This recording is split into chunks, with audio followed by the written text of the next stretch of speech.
자녀의 통독을 돕는 엄마의 성경 소개. 출애굽기. 출애굽기는 구약 성경의 두 번째 책이자 모세가 쓴 모세오경 중 두 번째 책입니다. 히브리어 성경의 헬라어 번역, 즉 그리스어 번역본인 70인역에서 유래한 영어 제목 엑소더스는 뭐뭐에서 빠져나오다 라는 의미를 가지고 있습니다. 한국어 출애굽기는 이집트로부터의 탈출기라는 뜻을 가지고 있습니다. 출애굽기에는 창세기에서 맺었던 하나님과의 언약이 어떻게 이루어지며 하나님께서 어떻게 이스라엘이라는 나라를 세워가시는지 잘 기록되어 있습니다. 출애굽기는 크게 세 부분으로 나누어집니다. 1장부터 18장까지는 이집트 탈출, 19장부터 24장까지는 율법, 25장부터 40장까지는 성막에 대해 다루고 있습니다. 1장부터 18장까지는 이집트로부터의 탈출 이야기입니다. 창세기 마지막 부분, 야곱의 자손들이 이집트로 이주한 이후 400년 동안 점점 번영하게 되자 야곱과 요셉을 모르는 왕이 일어나 이스라엘 민족을 노예로 삼아 핍박하기 시작합니다. 이때 하나님은 모세를 지도자로 세워 10가지 재앙을 통해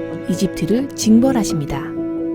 10번째 재앙이 내리던 날 하나님은 이스라엘 백성에게 문설주와 인방에 우슬초로 적신 어린 양의 피를 뿌리고 유월절을 지키라 명하십니다. 유월절은 히브리어로 페사흐, 영어로는 패스오버로서 넘어가다 라는 뜻을 가지고 있습니다.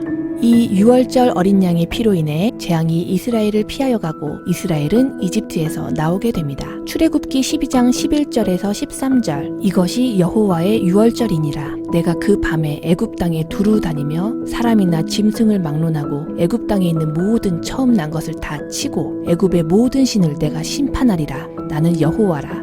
내가 애굽 땅을 칠 때에 그 피가 너희가 사는 집에 있어서 너희를 위하여 표적이 될지라. 내가 피를 볼 때에 너희를 넘어가리니 재앙이 너희에게 내려 멸하지 아니하리라. 이 유월절 어린 양은 곧 죄 없이 십자가에서 피를 쏟으사 우리를 죄에서 영원히 구원하신 예수님을 의미합니다. 출애굽 1세대는 하나님의 기적들을 눈앞에서 경험하게 됩니다. 하나님은 홍해를 가르셔서 이스라엘 백성을 이집트 군대로부터 구원하시고 반석에서 물이 나게 하시고 만나와 메추라기로 먹이시고 아말렉과의 전쟁을 승리로 이끄시며 이스라엘을 약속의 땅 가나안으로 이끄십니다. 그런데 가나안 땅은 어디일까요? 바로 창세기 17장 8절에서 아브라함에게 약속하신 그 땅입니다. 내가 너와 내 후손에게 내가 거류하는 이 땅, 곧 가나안 온 땅을 주어 영원한 기업이 되게 하고 나는 그들의 하나님이 되리라. 19장부터 24장에서는 시내산 율법을 통해 하나님이 이스라엘과 언약식을 체결하시는 장면이 펼쳐집니다. 모세는 시내산에 올라 하나님으로부터 십계명이 새겨진 돌판을 받게 됩니다. 나라에는 다 법이 있죠? 이스라엘이 지켜야 할 법은 하나님으로부터 나오게 됩니다. 하나님은 십계명 외에도 각종 상황에 대한 판례법들도 세세하게 주십니다. 25장부터 40장까지는 성막, 즉 하나님의 집 이야기가 펼쳐집니다. 하나님은 시내산에서 모세에게 성막을 지을 것을 명하십니다. 하나님이 직접 새겨 쓰신 증거판 2개를 모세에게 주실 때 기다림을 견디지 못한 이스라엘 백성은 금송아지를 만들고 제단을 쌓습니다. 모세는 돌판을 산 아래로 던져 깨버리고 그들이 만든 금송아지를 불사릅니다. 그리고 하나님께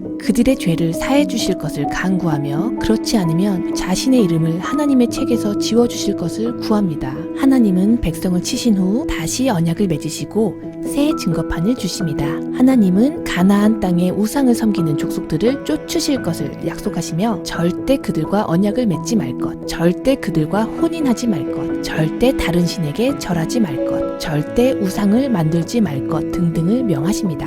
산에서 내려온 모세는 백성들에게 자원하여 예물을 가져올 것을 명하고 하나님의 영이 임해 지혜와 재주를 받은 브살렐과 오홀리압을 시켜 성막을 짓게 합니다. 이 성막은 하나님이 백성 중에 거하시는 처소가 되고 백성들은 이곳에서 하나님과 교제하며 예배하게 됩니다. 성막의 기구 하나하나에는 중요한 역할과 영적 의미가 있습니다. 성막 영상도 곧 업로드 해드릴게요. 이제 애굽을 탈출한 이스라엘 백성은 율법을 통해 죄를 깨닫고 성막을 통해 죄를 씻으며 창세기에서 맺은 언약대로 하나님의 언약 백성이 되어 하나님과 동행하는 복을 누리게 됩니다. 이후에 이들은 약속의 땅 가나안으로 들어가게 될까요? 그리고 성막 안에서는 무슨 일이 일어나는 걸까요? 이후의 이야기들은 모세오경의 3번째, 4번째 책인 레위기, 민수기에서 만날 수 있습니다. 그럼 우리 출애굽기를 즐겁게 읽어볼까요?